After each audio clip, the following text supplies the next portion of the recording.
The Starless Tide, a cosmic horror short story.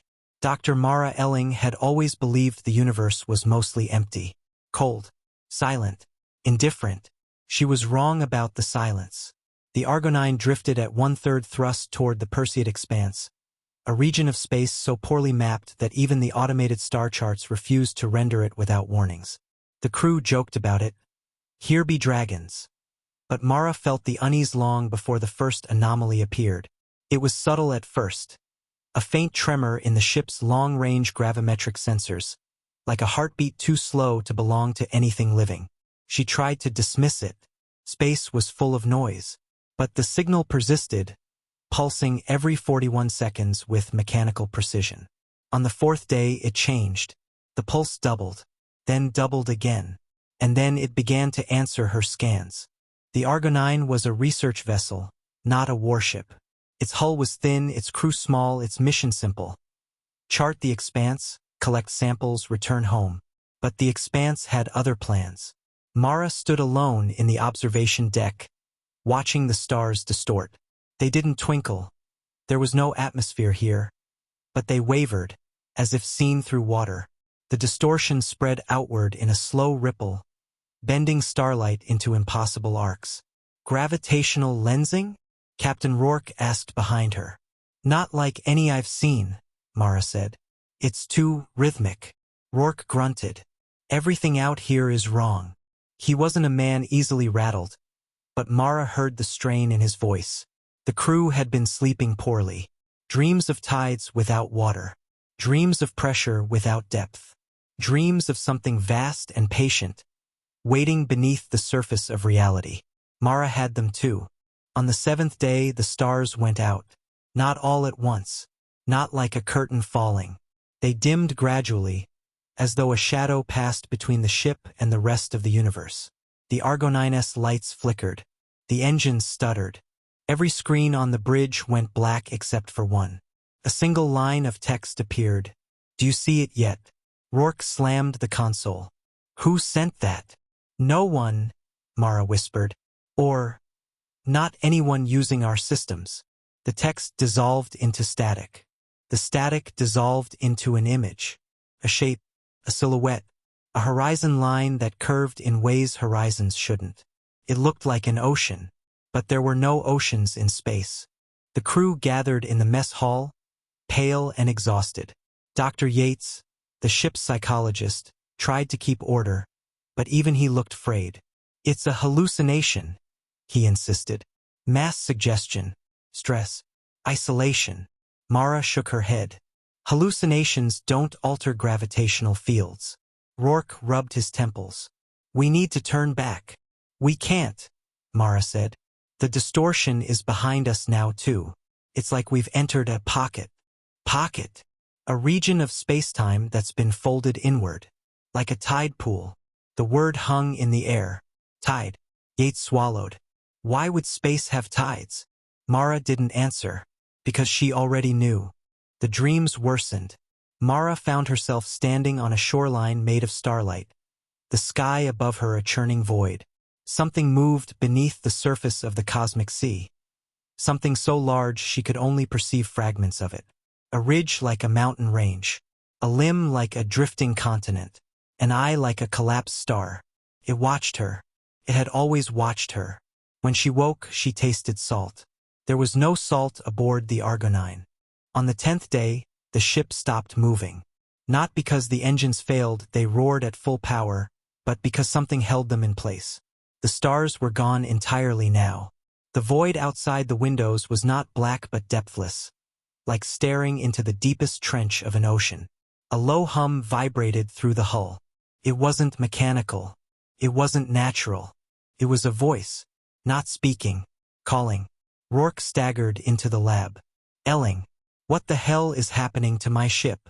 Mara didn't look up from the sensor readouts. It's rising. What is? She pointed at the gravimetric graph. The pulse, the one she'd detected days ago, was no longer a pulse. It was a waveform, a rising one. Something is coming up from below us, she said. Below? Rourke snapped. There is no below in space. Mara finally looked at him. There is here. The hull creaked like a ship in a storm. Bulkheads groaned. Lights dimmed to a sickly blue. The temperature dropped 5 degrees in minutes. Then the Argonine began to descend.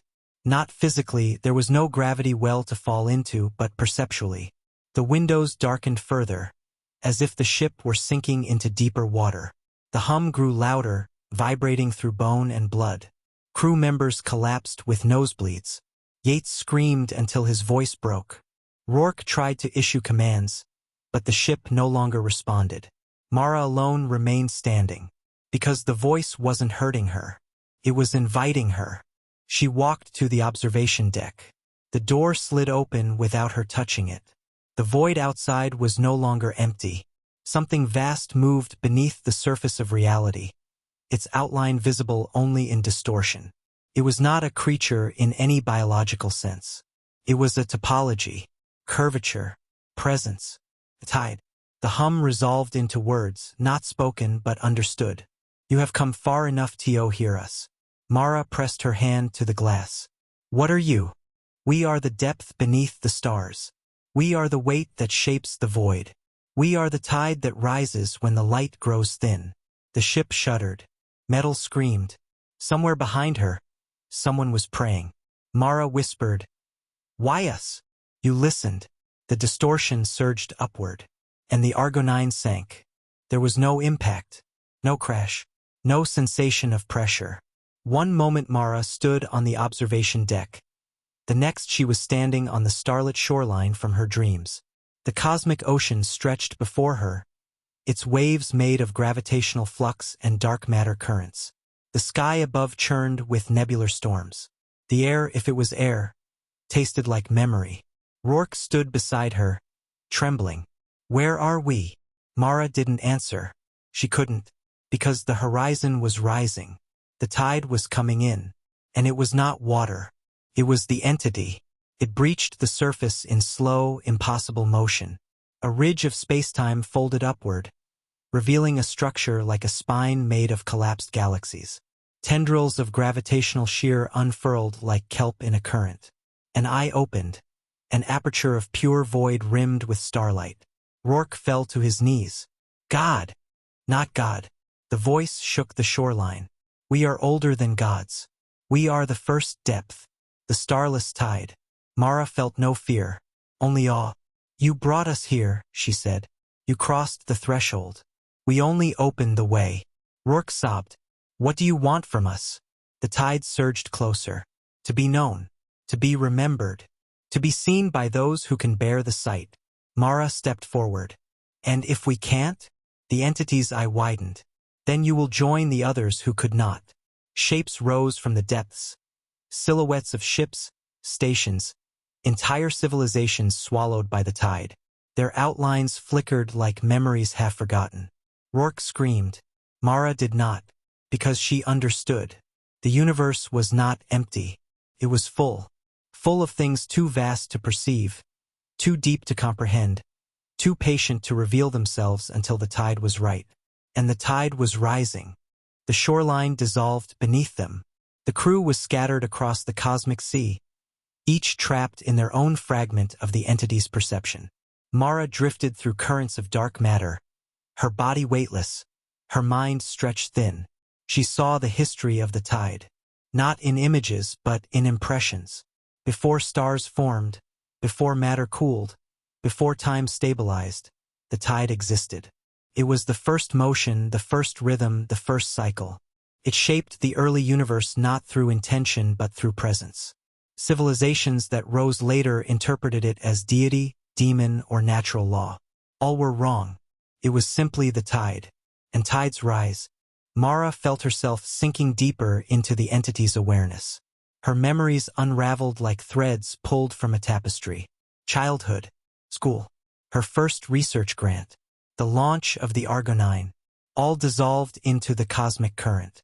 But one memory remained. Her first night under a real ocean sky.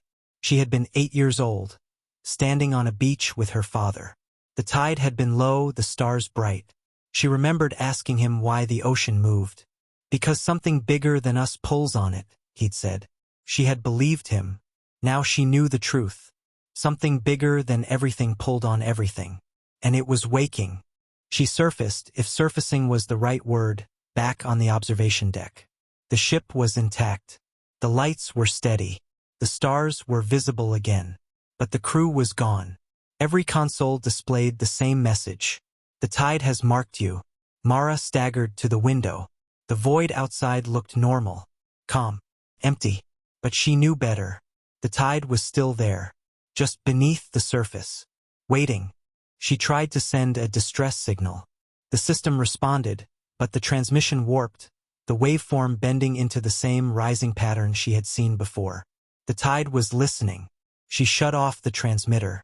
She wandered the silent corridors of the Argo-9, calling out names that would never answer. Rourke, Yates, the engineers, the botanist who always hummed while working, the pilot who collected old Earth postcards. All gone. Not dead, not alive, just absorbed. She returned to the observation deck. The stars shimmered faintly, as if seen through water. The tide was rising again. Not for her, for the universe. Mara sat at the console and began to record. Dr. Mara Elling, Argo-9. If anyone finds this, the expanse is not empty. It is a boundary, a shoreline, and something ancient lives beneath it. She paused. It is not hostile. It is not benevolent. It simply is. And it is waking. The lights flickered. The hum returned. The tide was calling her home. She stood, walked to the window, and pressed her forehead to the glass. I see you, she whispered. The void rippled. And we see you. The stars went out. The tide rose, and the Argo-9 sank for the last time. When the expanse was quiet again, the universe continued on, unaware that one of its shores had shifted, unaware that the tide had risen a little higher, unaware that something vast and patient had opened its eye. But somewhere, in the deepest part of the cosmic sea, a new silhouette drifted among the others. A ship, a crew, a woman who had listened, and the tide whispered her name. Mara. Mara. Mara. The universe was not empty. It was full, and the tide was coming in.